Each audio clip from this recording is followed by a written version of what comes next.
It's kind of a mystery a little bit because there's not really a formula. I've had many songs over the years come about, especially like I tried to do this last several years a lot more.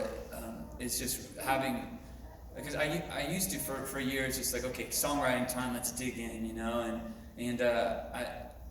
in maybe 2 years ago I was challenged by a friend. It's like, hey, like, don't forget to just like spend time like when you have your guitar in front of a piano, like just like not thinking about songwriting as much as just trying to minister into the Father's heart.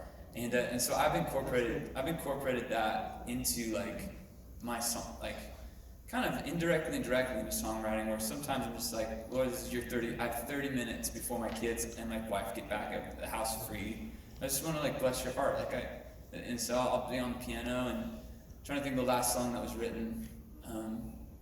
There's a song on my last record called Wild River, and I was just singing. It's like, you're so good, and I'm reading through a psalm, and then I started singing out the psalm, and about his living water, and all this stuff, and his mercy, and then with that in my mind, I just started singing, your mercy flows to me, your love flows, and then it kind of came, your mercy flows like a wild, wild river.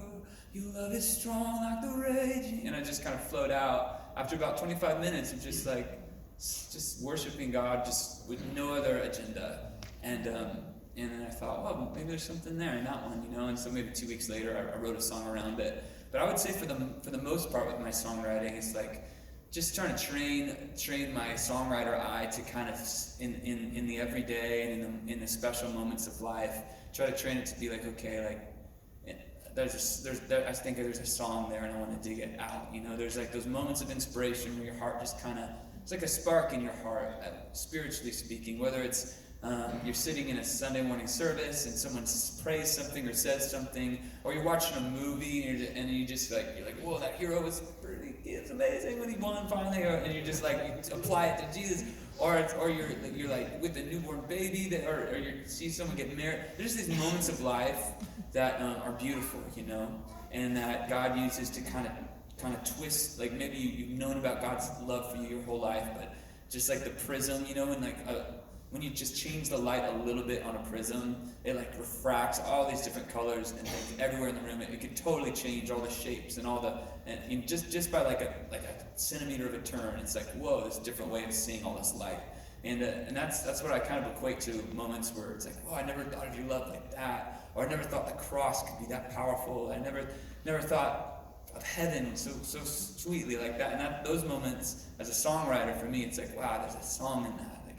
Your love will last forever. It's just hitting me in a new way that you will keep showing me love. Like it's a forever love. Like, your love is a forever love.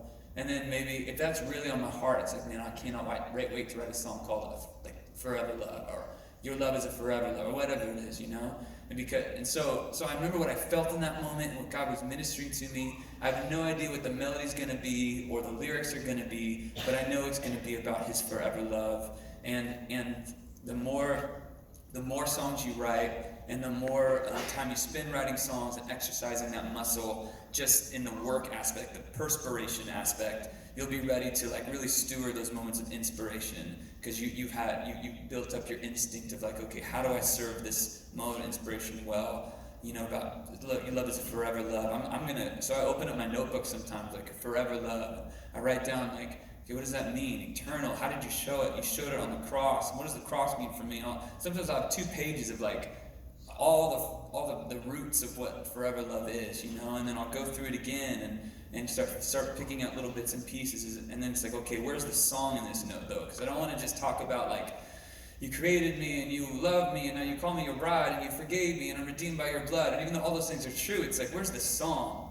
It's a forever love. And so how do I connect with that? It's like, okay, you'll never leave me, you never forsake me. I can always trust in you. Okay, that's where I was. I was in a place of depression or whatever, but you reminded me of your love, and so I can always lean in your forever love. Like, so I will always trust in this. I will always believe in it. When the storms come and blow, your love is a forever love, And you showed me on the cross. You showed you through the empty tomb. Blah blah blah. Your love is a forever love, and so I will praise you for your love that lasts forever. That's the course of the response to all that.